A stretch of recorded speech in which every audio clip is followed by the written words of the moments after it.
Hi, we are live here at the STAO conference in Toronto, broadcasting Beginning Your Journey as a Science Educator, hopefully to Brock University and Lakehead. We've got Raquel in behind me and Julie and a bunch of teacher candidates and teachers. And I'm just going to see if I can send the link to Matt and Julie and the gang at Brock and Lakehead.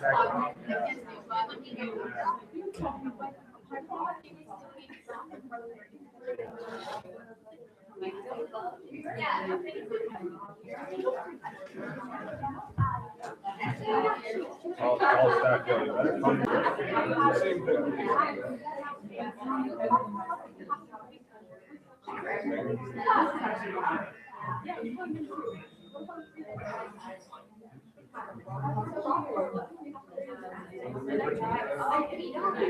Oh yeah, everyone has to, right?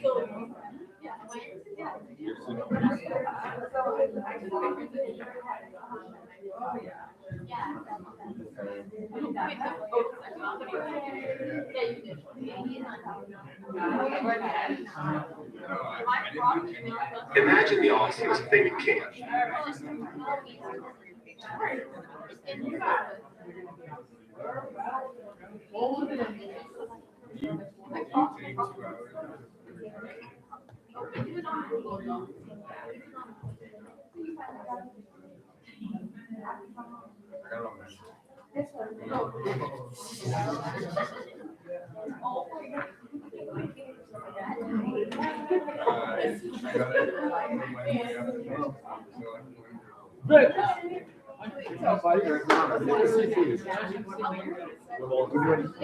We're circulating. We're doing the certificate program.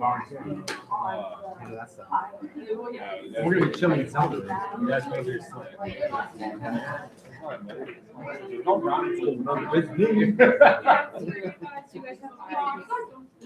Who's in the certificate program? Everybody? Yeah, we're on.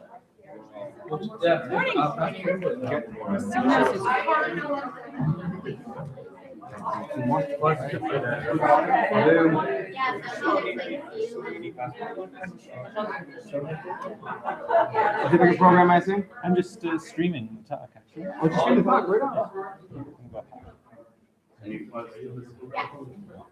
We're going to give you a higher perspective here. Hopefully this works. A little wobbly. Let us know in the chat if you need anything, or you can email me directly. Oh. So you can say hi on occasion Good morning. To the online audience. Yeah. Oh, great. How many people do we have on the online audience? I'm not sure. At least two. At least two. That's good. Big following right now. My first webcast. Is it? Yeah. I found out. Let's go. No, we're gonna give you like a big round of applause. Big round of applause. Make me look good just for one day. Yeah, exactly.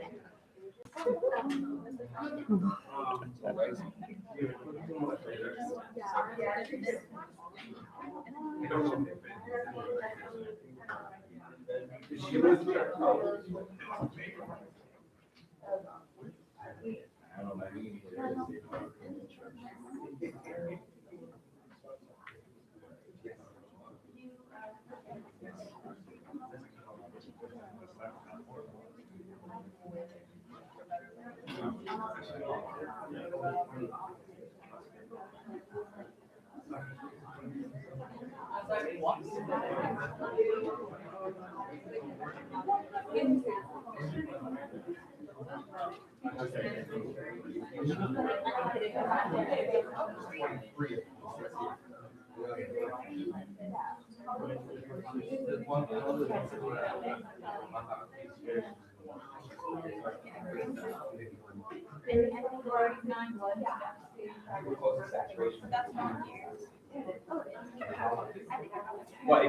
It's 26 people.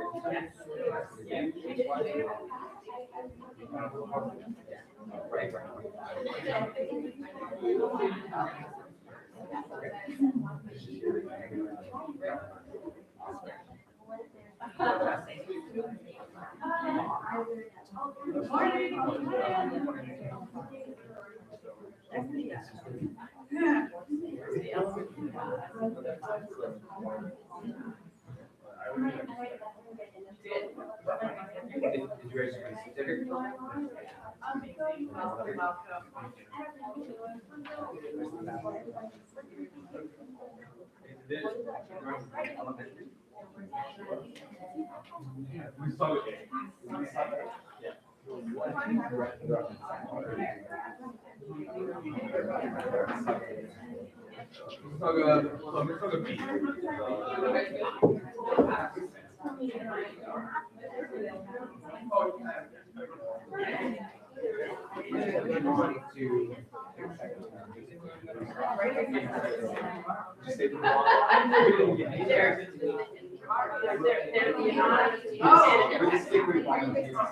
guys get a certificate?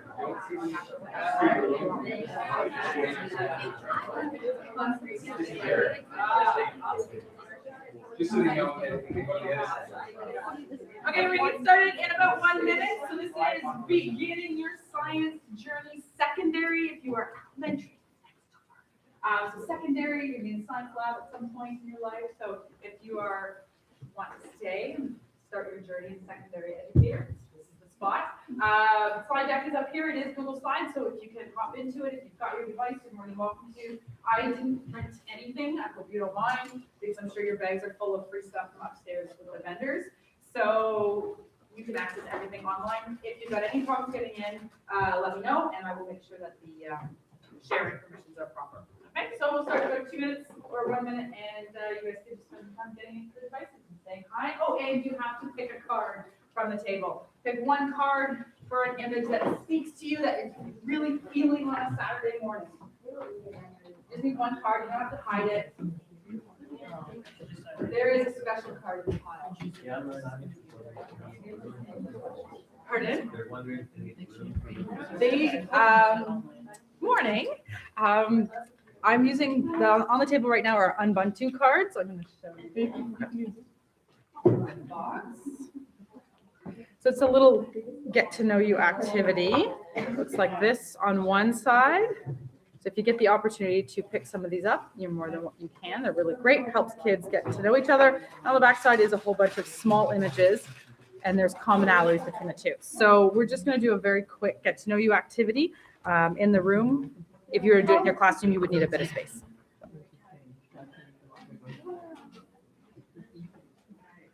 All right, so nobody left for the elementary session, so welcome. I'm very impressed that you guys are all up early on a Saturday morning and you made it. I know. So we've got 3 volunteers for your certificate journey today, and they are going to introduce themselves and let you know what their role is, because they have these amazing magic invisible name tags. So you have to remember their names. we have to remember our names. This is Anthony and Stuart, and I'm Vic. And as the teacher candidates volunteers here today, we're going to take you through the certificate program. This is where you're starting and where you're finishing. And for sections 2, 3, and 4, in the middle, you have a sort of choose your own adventure. So you've got your sheets there. You can pick what room you're going to. Now, one or more of the 3 of us should show up near the beginning of that session and give you a sticker on your sheet for attending that session. And then you can hang out there and enjoy the session itself. If you don't see us, try to catch us on the next round. Maybe you missed us if you were a little bit late, and that was the first one we happened to go to, but we will catch up at some point. But make sure you see one of us at the beginning of each of the sessions so that we give you your sticker. And that way you'll get your certificate in session 5. Yeah, back here. Amazing, back here, okay. They'll have the certificates ready for you. Perfect. Thank you. You're welcome, thanks guys. Okay, so just before we get started today, I want to just take a few minutes and do a land acknowledgement. At the York Region Board, we've been really working on recognizing the Indigenous people that were here before us and still continue to exist here today. So we're doing a land acknowledgement for this location.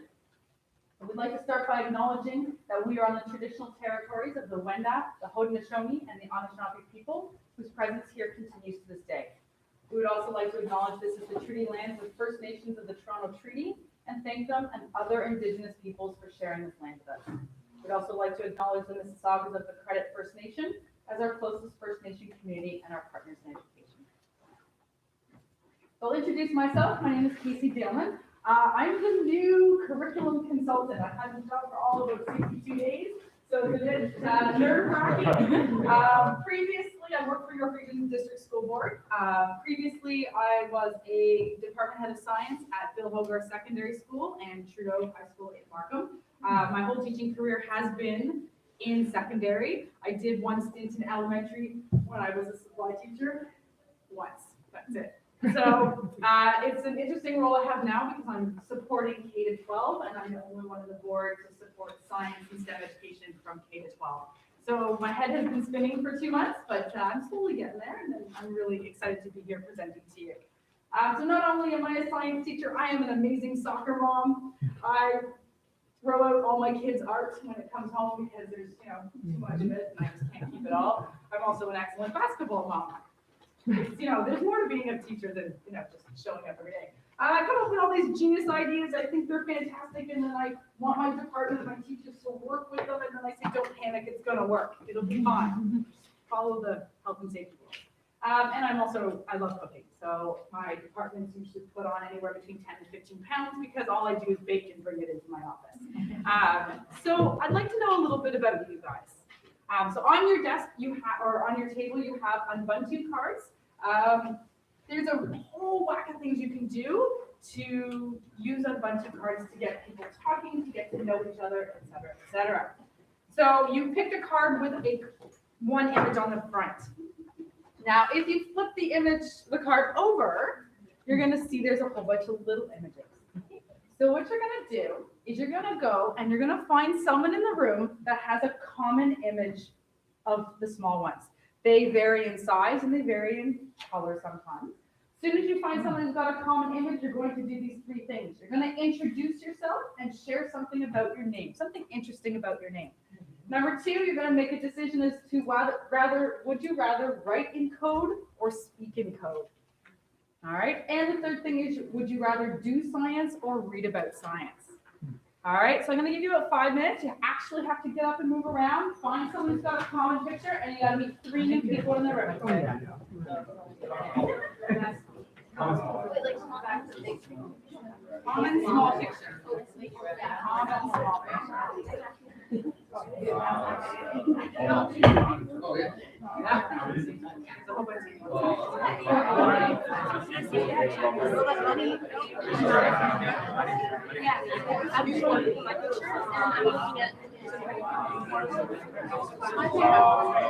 Would I rather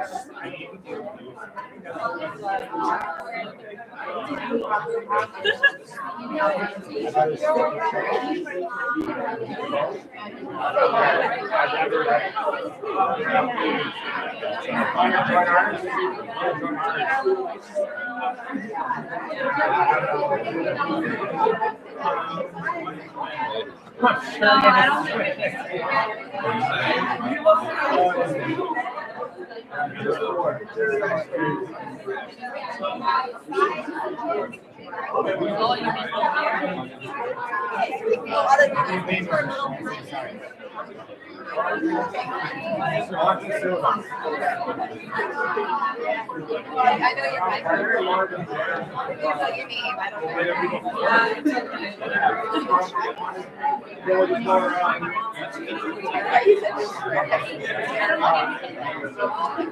I'm ready.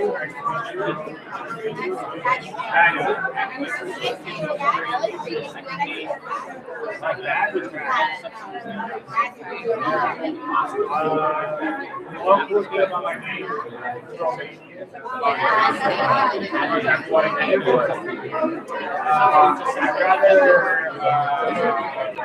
I'd rather speak in code. I'd rather do science.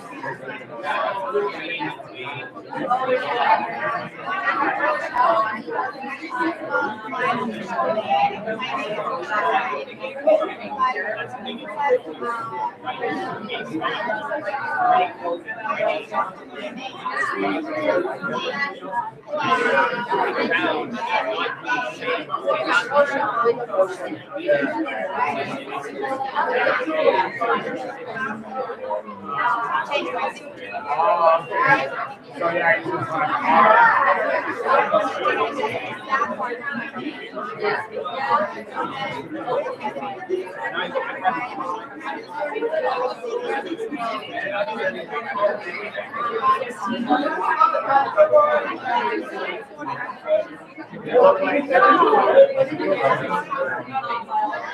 give me one more minute. Need one more person.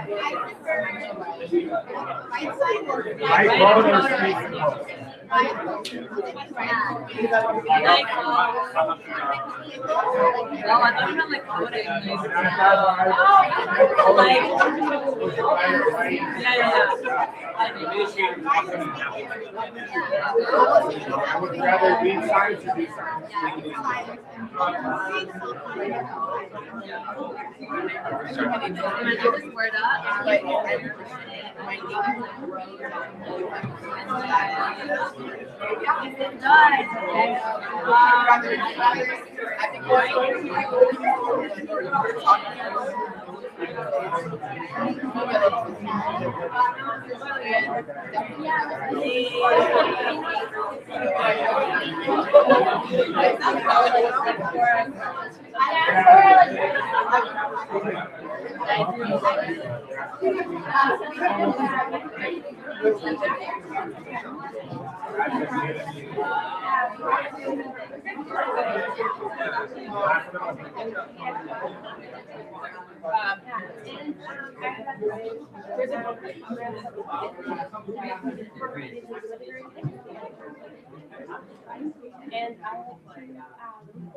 Okay, so do you want to wrap it up and have a seat? That would be great.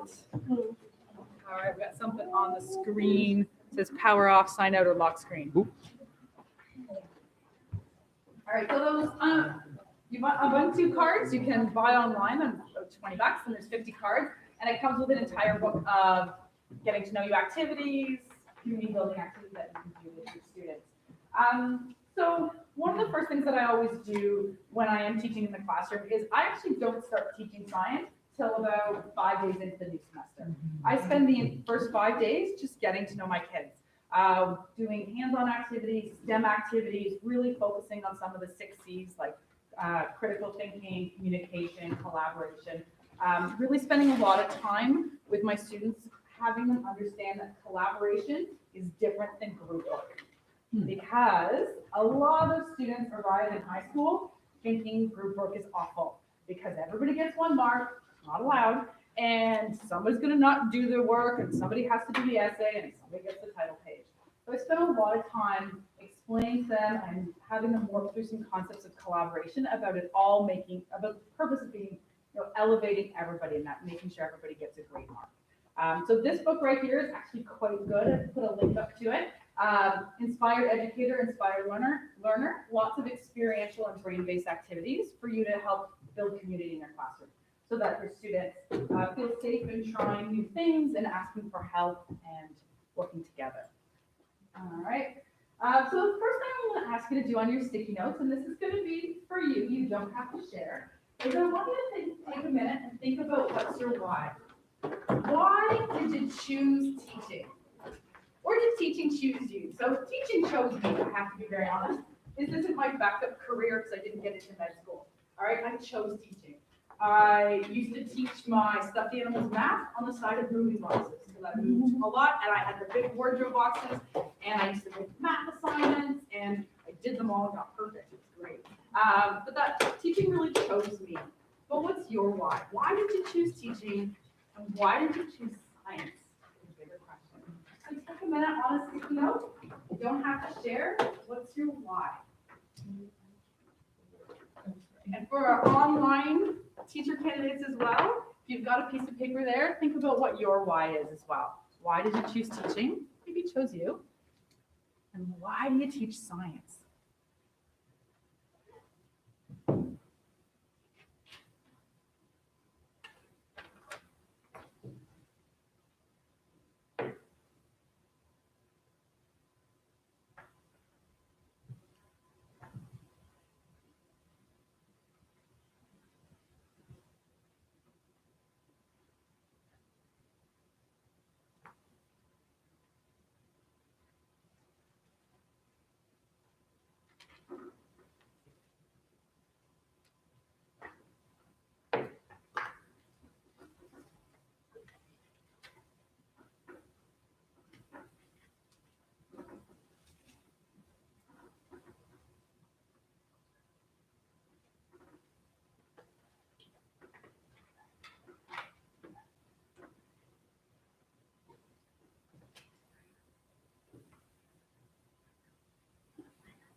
So as you're finishing up, I'm going to give you two options. So you've got some choice here. With your elbow partner, you can choose to share your why as to why you went into teaching or why you've chosen science. Or if you don't want to share that, share a memorable experience that you've had with some memorable teacher. What was great about that teacher that you loved? Was it something they said? Was it something they did? Was it an experience that you had in their class? Share one thing. Either share your why or share a memorable experience that you had in a classroom at some point in your life. Okay, give you 1 minute to share with somebody at your table.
There is logic, there is a rationality, but there's also a sense of fun, and there's also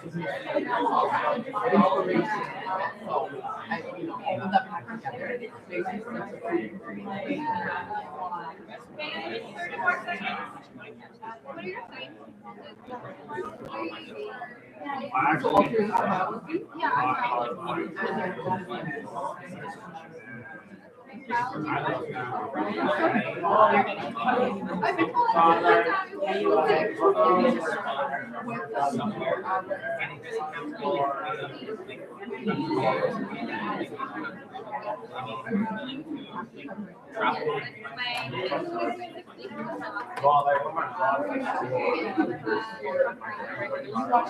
Are they asking chat questions down the side? Okay, so we can wrap up the conversation. That would be great.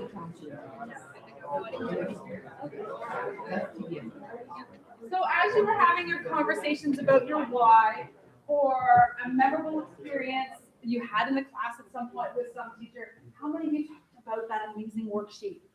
No. Oh, wait, you didn't. No. That's right, because nobody remembers worksheets, except I do remember one. Just one in my first couple of years of teaching math. It was one of those great worksheets where you answer problems and you fill in the jokes at the bottom. You know those? Have you seen those? But my favorite one, the only worksheet that changed my life, is what did the boy melon say to the girl melon when he proposed marriage? Yes, but I can't elope. Ah, okay. So other than that one worksheet of 17 years of teaching, nobody remembers worksheets. They remember what they did in class and the way they felt in class and the way that you made them feel. So that's the things we're going to talk about today. And I'm sure as I was walking around listening to your original conversations about whether you rather do science or read about science, how many of you said do science? Yes. Okay. So do more science. Do more science. Less worksheets, do more science. Imagine the awesomest thing you can, like an automatic grilled cheese maker, or a time machine, or a time machine with an automatic grilled cheese maker. Now imagine who's going to invent it. Him? Glasses here? Whoever they are? Or maybe her. But how do kids like these become the types of people that do things like this? Maybe we should ask this guy.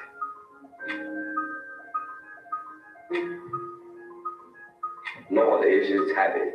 Sometimes it's a limit to have new ideas. That's the problem with the old schooling, because they were teaching answers. I believe questions are probably more important today than the answers. Erno's cube is a question waiting to be answered. And when the right person finds the right question, something amazing happens. They start seeing the world as it truly is. Not a place to be memorized, but a place to be figured out, flipped, turned, twisted, and ultimately made better forever. Today, she may be an octopus, but help kids like her fall in love with problem solving, and they will embark on journeys to become scientists, artists, engineers, designers, inventors, or something no one's ever been before, but you can bet we're gonna need. That's why moments like this, go, and this, and this, and especially this, are so important. Because there are companies to found, planets to walk on, time machines to invent, a future to be made amazing. We may not know what it's going to look like, but we know who's going to do it.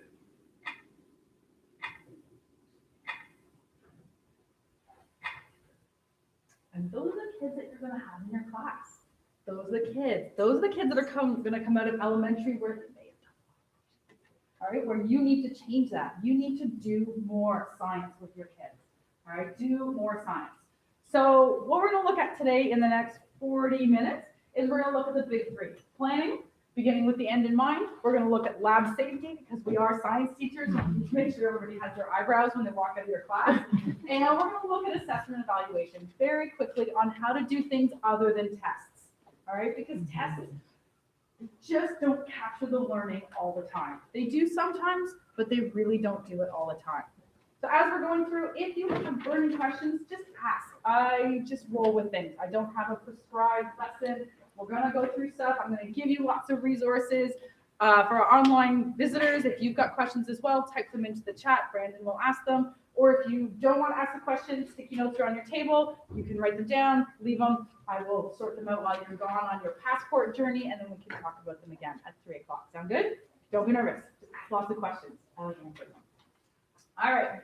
So let's start with planning. Okay, this is where we all have to be. Hold on, full screen here. So I pulled some data out of the Canada 2067 roadmap, where we looked federal government and a number of STEM companies were looking at STEM education across the country and where we kind of want to be and where we need to be.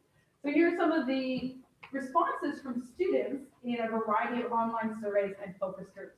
Netflix knows me better than my teacher. Would you say that's true sometimes? Yeah, absolutely. It's weird to use paper to learn advanced robotics. Again, back at worksheets. Let's do the robotics. Let's teach them how to do that. Or let them figure it out and just be the guide on the side. Okay? Help them and say yes to them. Teach students how to apply their knowledge and let them practice solving problems. Okay, we're not gonna solve all sorts of problems by memorizing the periodic table. It's there, you can Google it. You don't need to memorize it. So please don't make your kids memorize the first 20, even though I do know the first 20. I had to memorize them. Don't make your kids do it. All right, so when you're planning and when you're thinking about designing your unit and designing your lesson, these are the kind of 4 things that always roll through my head when I'm trying to figure out what do I want to do for the ecology unit in grade 9 or the optics unit in grade 10. Number 1, you absolutely have to start with curriculum. You all have curriculum documents. Did you get them in Teachers College? Don't ever give them away. The paper copies are gold. If you don't have paper copies of your curriculum, you can actually just order them online from the Ministry of Education. They'll send them to you for free in the mail. Yes, they are online as well, but I like the paper copies when I'm planning. Number 2, I'm looking to empower ethical leadership by elevating student voice in learning, assessment, and decision-making. Know your students and get them involved in the planning.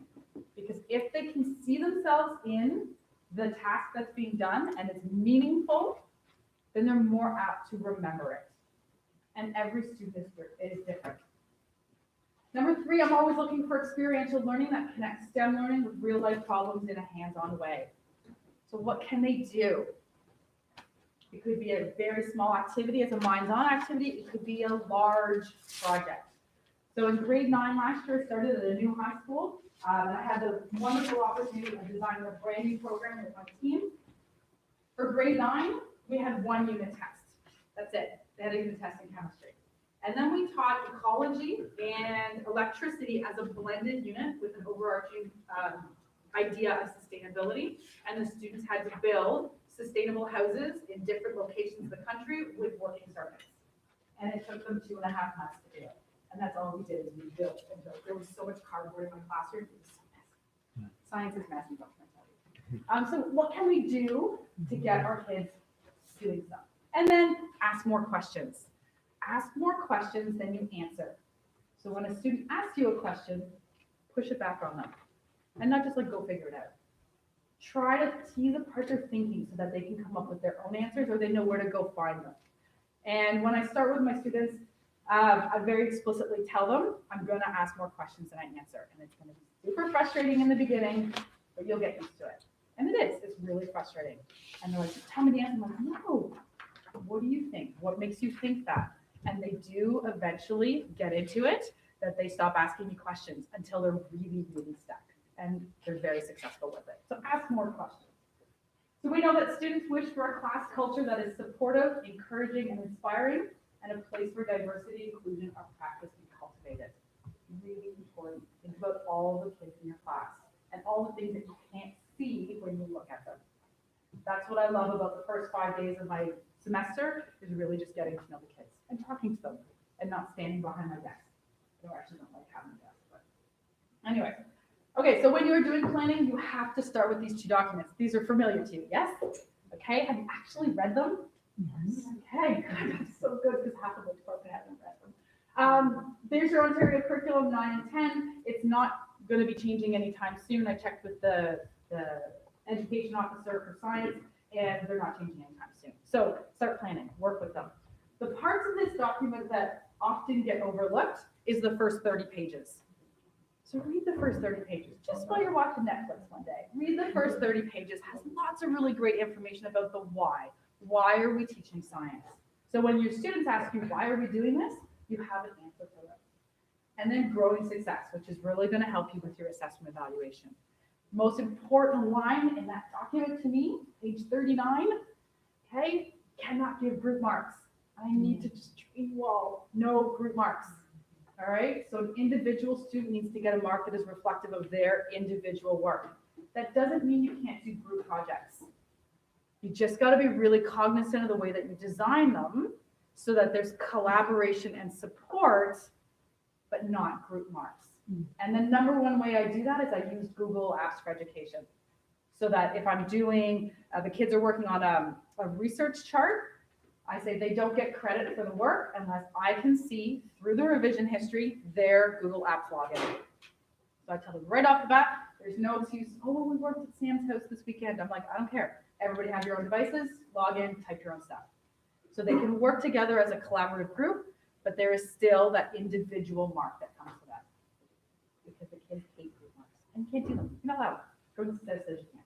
So there's lots of other great things in Growing Success. I really strongly encourage you read it and get a paper copy if you can and put your sticky notes all over it. It's really important. Okay. So a couple of resources that I've given you here. I've pulled them out of the York Region District School Board. They will be different slightly for each of the boards that you're going to work with, but they're really good starting points. So we've got a secondary course outline checklist, a lesson plan checklist. There's a variety of sample lesson plans, and I've given you a sample grade 9 chemistry unit and a sample grade 10 optics unit. So these are the ones that I've designed with my team. You'll notice that when you look at them, they don't say day 1, day 2. Here's your big idea. In some classes I've had, I can get through safety in the science classroom in 1 day, no problem. Some classes it takes me 5 days. And that's okay. It's all depending on what your students need and where they are and how far they're moving and what they want to do. So you can see I've got text references and then all the success criteria. I actually give this to my students right on the first day. Say, here's all the stuff that we're going to be doing, but I do explain to them it's a living document. It's not a guarantee. It may change. That's okay. And if they don't want to do stuff, this looks really boring. I don't want to do this. Okay, let's not do it. Come up with something new. Okay, so you can work with it. In our board, you only have to have 1 unit ready. You don't have to have all your units ready at the beginning of the year. So you just have 1 unit ready. You get to know your students. You plan with the end in mind. You can keep going. So I'm going to give you a couple minutes. If you've got your devices, start clicking through some of them. See what you see. Ask them some questions about planning. Because I know it is very stressful. It's very stressful to think about what to do, how to start. Yeah, So this little dog, Yeah. do we have access to it at a later time? it's yours. So you got the bit.ly for it. No, Okay, so that's it's okay. bit.ly /steo cert, all capitals. She gave us So you have the whole slide deck and all the resources that are. awesome. And you can just make a copy for yourself and fix them with whatever. Yeah. If you need more, I can send them. Yeah, and sorry, 2-part question. No problem. I know the critical documents you say you can order for free online. How about the growing? You can get that. Yeah, you can get that as well. It's also digital. So you can I know, I can't, like, I need online. I like, Yeah. but Growing Success, you can also all for free. Yep, and they'll send it to your house. If not, your college should have. Well, I know we didn't give us a critical document, and I know we were trying to. Yeah, like social sciences. Yeah, no, I went online this summer when I got this job and I ordered all the math curriculum, say 1 to 8 curriculum, and science. And just- How long, yeah?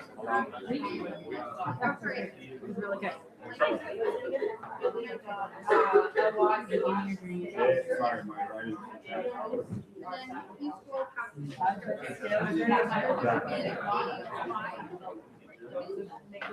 Come on, Vanessa. All right, yeah. Only teacher I ever seen on website. Come on. Stop leaking.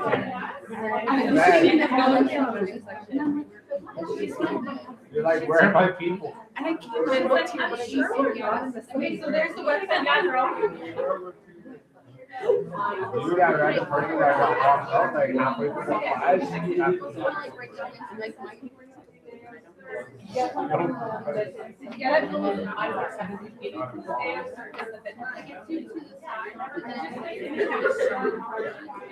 You didn't just. We made a friend. She doesn't know that she's our friend. Yeah. Of course. Of course. Okay. No problem. Okay, so they said what, in order to get these stickers, so like you start out here, but then you get to choose what seminar things you attend, and then you end up here. So it's basically like you have to be here, then choose. Yeah. Oh, also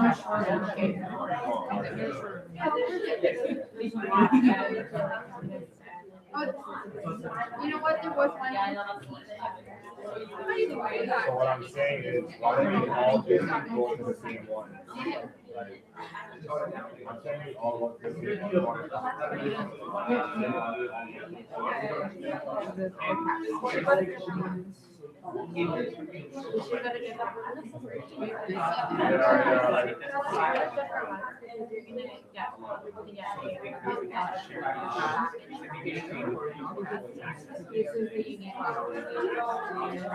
You should be able to get it out.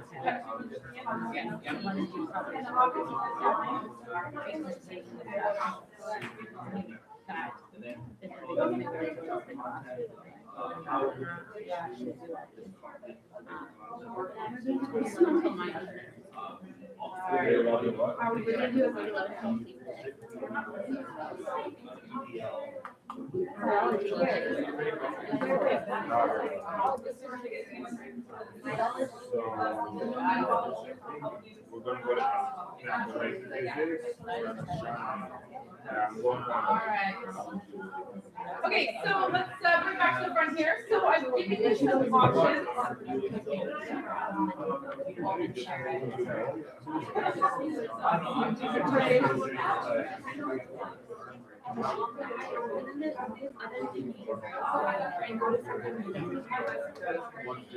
All right, so let's talk the last little things about planning. So when you get into a school, and I'm going to say things that I'm sure your department head is not going to be happy about, I'm sure you will be handed something and you'll be said, oh, this is how we do grade 9 science. Look at it. Value that it's been years of experience, but it doesn't mean you have to. Okay? So just because you're new does not mean you have to always do what you're told. All right, you are the new, you've got all sorts of new ways of learning and teaching with your students. Try things. It's okay. As long as you're following health and safety, just try things. And if you're not sure, just try it in your class. It's okay. You don't have to follow everybody. All right. The thing to keep in mind is with your curriculum documents. We'll do an assessment evaluation. With your curriculum documents is, you've got your big ideas and your specifics. You only have to evaluate your big ideas. You do not have to evaluate all of the individual specifics. You need to address and assess them. And if you think, she's lying, I'm going to show you the document where it is. Okay. So the second thing I look at when I'm designing and planning for my lessons is empowering ethical leadership. So how can I get student voice and choice? Okay, and it starts really small. If you're doing a culminating task, give them options. Don't say you have to do an essay. Say you could do an essay. You could do an essay. You could do a Flipgrid video. You could do a Powtoon. I don't care. Whatever you want. And always give them that option. That if they've got a better idea, come talk to me and say yes. Just get used to saying yes, except when it comes to health and safety. Okay, so let them just blow things up. So you can see here, we've got a spectrum of student voice looking at expression, contribution, participation, partnership, activism, and leadership. The thing you also want to keep in mind as your kids are talking and they're working in groups is who's not being heard. Who's not being heard. So one of the workshops that I've done recently is called Building Thinking Classrooms. Have you guys seen this? With Peter Lildahl. I've got his Twitter handle here at the end. They do vertical whiteboards and they pose problems to students and have them work standing up on the wall. But the really cool thing about one of the things that they do is they only get one marker. So you can do this on your chalkboard, you can do it on chart paper. In a group of 3 students, they get one marker. And the person who has the marker is not allowed to do the thinking. They can only write. And the other 2 people can do the thinking and tell the first person what to write. It works really well in all sorts of collaborative situations where you want to make sure everybody gets a chance to have their opinions heard. And then you can spontaneously walk around and be like, oh, I think you're done. You get to write now because you've been talking too much. So it's a really nice way of making sure that even your quietest student can have an opinion. And sometimes even your girls in your class can have an opinion. Because you know how sometimes women in science, they get quieter and quieter and quieter. Not us, as well, science. But how do you make sure everybody's got a voice? You got to listen to the quiet ones. I pulled this off of George Kouros's website. Have you guys heard of George Kouros? Yes, sometimes, no. Amazing educator, has a fantastic blog, and has a really great book called The Innovator's Mindset. All right, so 8 things to look for in today's classroom. And when you think about those really engaged classrooms where the students are working hard and they're asking questions and they don't even need you because you got them working so well, these are the things that you can see and hear.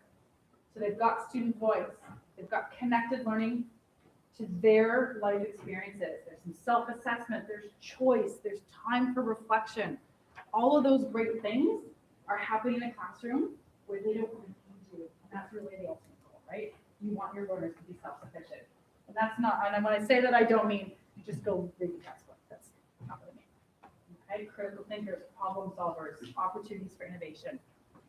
So keep these things in mind as you're designing lessons.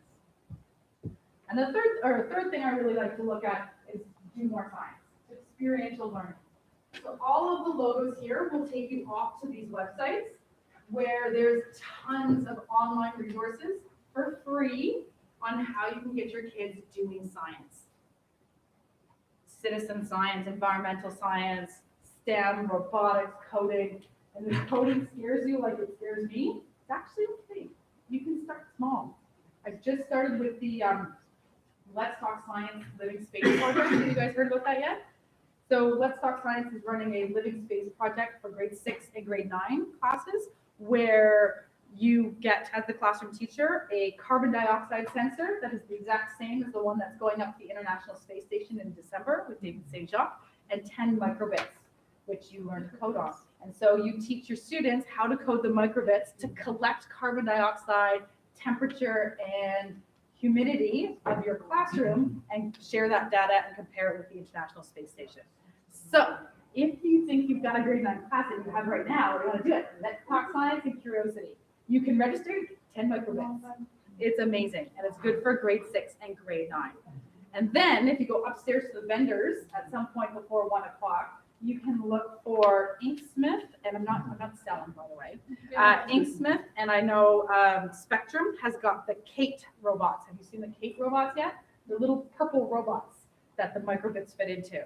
So you get free microbits from Let's Talk Science, and then you figure out how to get someone to pay for the Kate robot, and now you've got robotics and coding in the classroom. And the coding is probably not what you remember from high school. It's block coding. It was actually really simple. Even I got to do it. Took me 2 hours to get the lights to move, but that's okay. STAO, obviously you guys have memberships, tons of resources on STAO website. Okay, this is also a really great one, resources for rethinking. A lot of environmental education, but you can search for resources based on grade, which is super awesome. You can go down, and I'm pretty sure they have French as well. If you're teaching things in French immersion. It should pop up with my So all of those icons take you, Canada and Changing Climate, Society, and look, full curriculum match. Amazing. Okay, so as always, you got to start with the curriculum. So you need to be able to show those connections to the why you're doing it, because an administrator will ask you, and you will have your evaluation in your first year, and it's got to be connected. One of the other great things that that I've done before is the York Region Sky Tech Fair. Your board probably has something similar, and Skills Canada, which is amazing, both elementary and secondary. Your board, whichever one you work for, will probably have a board level of a skills competition as well. So this year I'm running a new event for grade 9 and 10 students, and they're building giant Rube Goldberg machines. You know what I'm talking about, the metal trap game. So the Rube Goldberg machines so that they can pop a balloon, and it's going to be giant on a wall. So keep it practice. All right, now as you guys walk around upstairs to the vendors, there's tons of other opportunities with lots of free resources. It will be overwhelming, honestly. But these are my favorite. These are my favorite ones so far. Any questions about planning before we go on to lab safety? Everyone okay? I know you have questions, but you don't want to show now. Yes. Question. Yeah. No, question. Questions? That's my question. When it comes to developing good questions as a science teacher, especially for the different aspects of the curriculum. Yep. How do you maybe do that? And are there any good resources for like developing that in yourself, that ability to ask the question? Yeah, that's a really good, it's a very good question. So when I stopped answering questions, I just had to cognitively think every time a kid asked me a question, what could I ask back? Mhm. And so it was equally awkward for me as well. So they'd say like, oh, I understand. Wow, what's happening in step 4 of the Krebs cycle? I have to say, okay, show me what you know. Tell me what you know. What do you see? What do you think about this? Mhm. And so you could just tease out that thinking process. Okay. When it comes to designing good questions, I just Googled it. I said, what makes a good inquiry question? And there's a great resource from McMaster University. McMaster has a really good one. I'll pull that up as well. And then I think it's called the Q chart. Oh, the Q matrix. Q matrix. Okay, so that Q matrix I've also shared with the kids as well, so they can see where they're starting to where we want to get them to. Yeah, that was a good question. All right, lab safety. How to make sure you all walk out of the room with eyebrows. Okay. As a science teacher, you may be qualified in biology or physics. You're all going to have to teach chemistry at some point, and that's probably where we've got our highest probability of hazards and risks. So when you're designing your experiments and your labs, because we want you to do more science, we want the kids doing things. Here are some of the questions that I really suggest you think about. Okay, number one, as always, how does it support the curriculum? So when you're blowing up the pumpkin with the acetylene gas, which curricular expectation is it demonstrating? If you can't answer that, you shouldn't be doing the activity. All right, because if something does go wrong, you need to say, this is the curricular expectation I was demonstrating, this is the health and safety I was following, and this, I've done all my planning. If you can't do that, don't do the activity. Okay? So one of the classic demos in grade 9 and grade 10 is putting the alkali metals in water. Okay, it's not very exciting when you put a little piece in, but it can cause some serious damage if you put too much in. All right, so really, really important that you are practicing beforehand. If you've never done one of these activities and there is some health and safety concerns, please ask for help. Please go to your senior chemist and say, hey, I want to do the alkali metal demo. Have you got 10 minutes to show me how to do it? Just ask for help. Do it the night before, day before. Don't do anything from scratch in front of your class, because first of all, we'll probably fail and we worry about health and safety. So, what safety routines and equipment need to be reviewed and checked? Whatever board you work for, there is probably a health and safety page that you would go to, and they may have a list of demos and all of the health and safety. You'll also have access to MSDS, SDS online things. Please check them. I know it seems like a lot of overkill for this, but it's really important. Health and safety is a huge aspect of science, and you want to take it very, very seriously. Okay, so question number 3, what safety routines and equipment need to be reviewed and checked? Have safer chemicals or smaller quantities been substituted where possible? If you get a chance to go upstairs to the state playground, we're doing a demo of elephant toothpaste. Have you ever heard of this demo before? With hydrogen peroxide and manganese dioxide, I think it is, and it comes spewing out everywhere. I like to do the demo with 30% peroxide. You order it from Boreal, it burns. If you get it on your skin, it hurts a lot. I do not let my students use 30% peroxide. I do it as a demo. But if we're following how to do more science, you can do the same experiment with 3% peroxide from the drugstore. Very, very low risk, very, very low hazards. Okay? It's exciting, but the kids get to do it. And so it's being demoed upstairs in the Sale playground. You just go up there and see it. And the last thing you want to keep in mind is, have you allowed sufficient time for cleanup? All right, so one of the things that I do with my students in my classes is they get trained very, very early to set up and clean up. So if you can imagine a lab space where you've got the perimeter lab benches, all I do is I put the chemicals out, and it is their responsibility to get the glassware, put it on their stations, they do the experiment, they wash it, they dry it, they put it away. So at the end of the lab, all I have to do is put the chemicals back in the locked cover. Don't get into the habit of setting up lab stations, just from 17 years of experience. Okay, it's so much work, and they can do it. Your students can do it. You just train them well from the beginning. All right. These are the safety resources that you all have access to. Actually, look at them, they're really good. Okay, so the Save on Science is produced by STAO. Our board pays for an annual license for it. Okay, I may have linked it by accident. But as STAO members, you all have access to this document. It's very good. There is an elementary version as well. Okay, they've got really great sections on how to deal with biology dissections, how to dispose of them properly. The key is double check with your own board's health and safety departments to see if there's any additions or deletions. Okay. Again, women's.org will give you the updated women's symbols. Okay, Flynn also has a really great student safety contract. It's pretty in-depth, so you could probably read it and pull out what's important for you, excuse me, and get your students to sign it in the first week of science. Okay, and then this is also an excellent online learning module. If you've never been in a Chem lab before and you're a little bit nervous about the safety, you can go through all of these on a weekend. It's part of your membership, and there's videos and PowerPoint slides on some really great safety that you would want to keep in mind. But at the end of the day, if you're not sure, please just ask for help from one of your more senior teachers. Yeah, and all of your boards, most of your boards, once you're in schools, will have a science consultant like me, hopefully. And if you're not getting the support you need in your school, you can always call us and we will come and support you as well. Okay, but don't be afraid to do more science because it's fun as long as you follow health and safety. Yeah?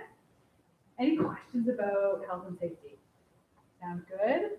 I'm watching my time. You guys want out of here in 10 minutes, right? Okay, last one. Assessment and evaluation. So here is the actual text from the curriculum document. It says you don't have to evaluate every specific expectation. So we know from Growing Success and the documents that the primary purpose of assessment and evaluation is to improve student learning. It's not a gotcha game. It's not a game of, haha, you didn't study that, gotcha. Okay, it's not that. All right, and you may feel like that because that's maybe how you felt when you went through high school, but break the cycle. Assessment evaluation is to improve student learning, to give the students an idea of what they know and what they don't know and how to move forward. All right, because nothing's worse than getting back a mark on your digital, whatever Teach Assist or EDSB that says 42 and you have no idea why you got that mark. Okay, so share the test back with them or the assessment back with them before they see their mark. You can see in curriculum documents it says assessment is a process of gathering information from a variety of sources.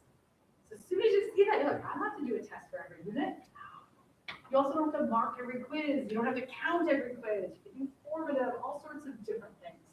But this is the one that gets overlooked a lot.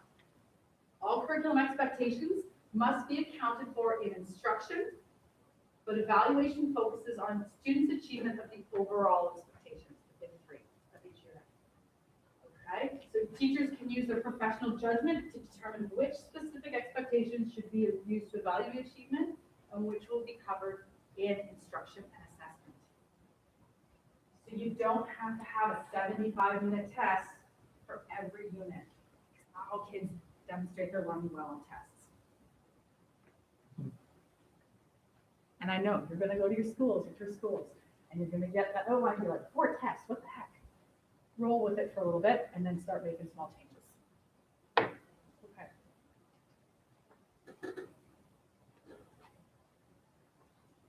Okay. So in Growing Success, they also talk about how do we collect evidence of learning. You guys seen this before? Observations, conversations, and products? Yeah. Yes. Okay. Tests go into products. Notice it's last. Alphabetically last. I care about it last. Observations, conversations, and products. So when you look at the 4 categories of the achievement chart, if you had to have a discussion right now as to which type of evidence could be used to best demonstrate knowledge and understanding versus communication versus application versus thinking, where would you slot them? So take a minute with your table, look at the chart, and think about, if I wanted to make sure I knew that the students knew what atomic number meant, would that be best demonstrated in an observation, a conversation, or a product? And do that for each of the categories. Okay, so give you a couple minutes, discuss that. Look at the categories and figure out where it would be best demonstrated. Observations, conversations, or products. Go.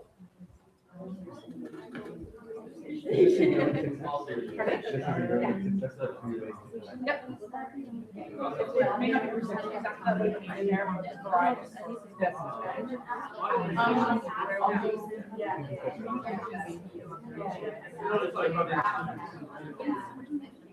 But again, I do have how do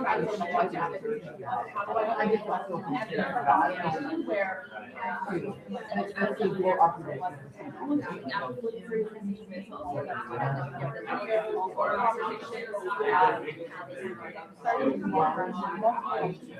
They get inquired into like,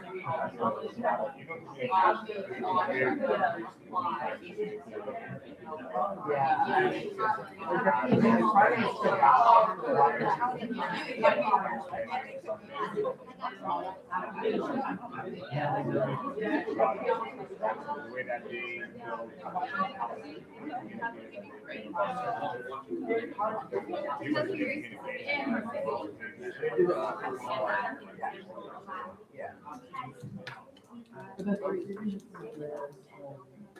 So how many of you guys said products for all four? You could probably do products for all four. But it's not great. So this chart I dug up out of,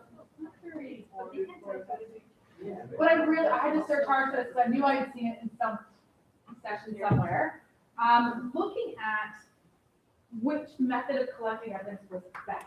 Notice that all of them could be done for all of them, but which one is best? And so looking at green has a strong match. So when we look at knowledge and understanding, conversations and observations, good match, but they are really time consuming.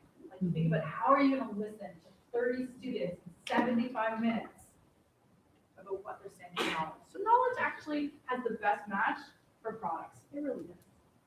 But when it comes to thinking, how do you demonstrate thinking on a test if you don't know the knowledge? And how do you demonstrate communication skills on a test if you don't have the knowledge? So you're double hitting them in the 2 mark categories. So we made a switch a couple of years ago for our communication questions, which my team insisted on having on tests. I gave them diagrams, I gave them flow charts, I gave them processes and said, explain this to me. So here's all the knowledge. Now, how can you communicate it with me? So also very EQAO based from grade 10. You see a visual graphic representation of a concept. Now, how are you going to understand it? So when you think about changing the way that you ask questions on tests, you can actually do some thinking communication application. All right, but you see not a good match for conversations and observations. All right.